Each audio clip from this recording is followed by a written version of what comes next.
كتير يا جماعه عايزه للنادي الاهلي يبيع وسام ابو علي ويبيع زيزو وكمان يبيع امام عاشور. طب ايه مصلحتهم الكلام ده؟ يقول لك ايه، اصل النادي الاهلي لو باعهم هيحل مشكلته. مشكله ايه يا جماعه؟ قال لك اصل الناس ديت يعتبروا هم اعلى فئه، الناس ديت عاملين ازمه في اوضه اللبس زي جوه النادي الاهلي، الناس ديت عاملين مشاكل على كل لعيب غيران من التاني. مفيش الكلام ده يا جماعه.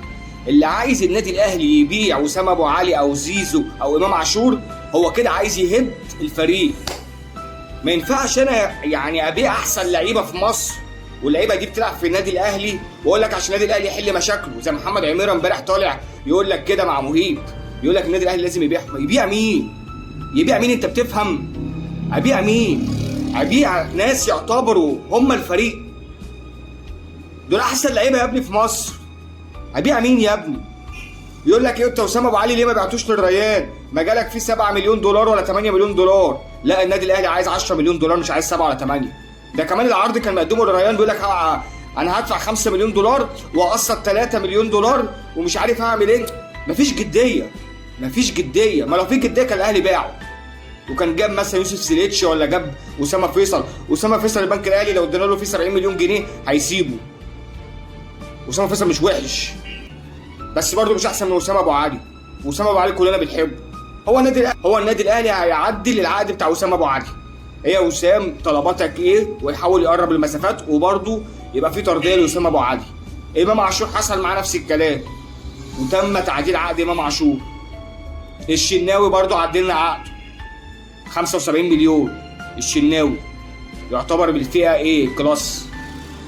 فالناس اللي عايزه يقول لك لازم تمشي زيزو امشي زيزو، لسه شاري زيزو عشان امشيه. يقول لك يا عم طلعه قرا. يا عم احنا مش بندور على الفلوس. النادي الاهلي يا ابني مش مبدأه الفلوس. النادي الاهلي بيعمل حاجه اسمها فريق ياخد بطولات يفرح الجماهير.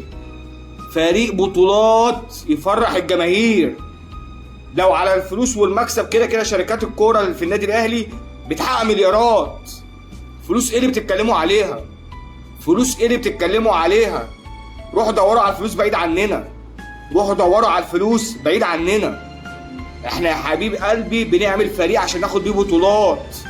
النادي الاهلي بعد كده اتفرج عليه اي بطوله يخشها ياخدها.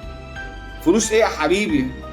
فلوس ايه؟ روحوا انتوا دوروا على الفلوس. احمد ديودار اللي طلع يتكلم امبارح ويقول لك انا هروح اتعلم فن الاداره عشان خاطر النادي الاهلي ما فيهوش اداره. تعالى يا احمد يا ديودار، انت يا ابني واخد فلوس من النادي الاهلي في صفقه ما تمتش، وكان النادي الاهلي يعني مش عارف ازاي كان عايز يجيبك واداك فلوس مقدم منحه تعاقد، وبعد كده الناس في النادي الاهلي ما وافقتش ولا الجماهير وافقوا وقالوا لك يا ابني احنا مش عايزينك. كان واجب عليك يا احمد يا دودار يعني تتكلم على الفلوس، كنت جيت رجعت الفلوس للنادي الاهلي وقول لهم خدوا يا جماعه الفلوس بتاعتكم اهي طالما الصفقه ما تمتش.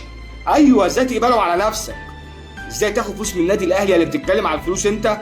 ازاي تاخد فلوس من النادي الاهلي وانت اساسا الصفقه ما تمتش؟ كان واجب عليك. لا يا جماعه خدوا فلوسكم، ما تلزمنيش، انا مش محتاج، انا عيني مليانه. انا ما اقبلش على نفسي اخد فلوس تعتبر كده خلاص فلوس حرام، لان انا خلاص مش هلعب في النادي الاهلي. يبقى اخد فلوس ليه؟ كان واجب عليك ترجع الفلوس. انما انت يا احمد يا دودار ما عملتش كده. محمد عماره طالع كل شويه لا لازم الاهلي يبيع وسام ابو علي، لازم الاهلي يبيع امام عاشور، لازم الاهلي يبيع زيزو. يا عم ريح شويه يا محمد يا عماره، انت كنت بتلعب في النادي الاهلي. خد بالك انت كده بتزعل جماهير الاهلي منك، بتزعل جماهير النادي الاهلي منك. انت كده مش قلبك على الفريق، انت كده عايز تهد الفريق. يعني انت عايزني ابيع اعمده من الاعمده الاساسيه في النادي الاهلي؟ اكني بهد البيت بالظبط، اكني بهد البيت. طالع تقول لي لازم النادي الاهلي يبيع وسام ابو علي وامام عاشور وزيزو. ابيع مين يا عم؟ ابيع مين يا عم؟ اهو موجودين وعد كل العقود بتاعت وسام ابو علي او زيزو او امام عاشور او الشناوي، كل الناس ديت العقود بتاعتهم اتعدلت. ليه؟ النادي الاهلي بيقدر. كام يا شناوي عدل العقد بتاعك، عقدك كام كده. النادي الاهلي يا جماعه من غير ما انتوا تقولوا بيحس باللعيبه بتاعته، بيحس باللعيبه بتاعته. فانتوا ما تجوش بقى تزايدوا وتقولوا لا لازم يبيعهم. اهدوا شويه، اهدى شويه. وانت يا احمد يا دودار رجع الفلوس اللي انت خدتها من النادي الاهلي، رجع الفلوس، لان الاحساس نعمه. طالما فلوس انت ما لعبتش بيها في النادي الاهلي وخدت من النادي الاهلي فلوس كان واجب عليك ترجعها.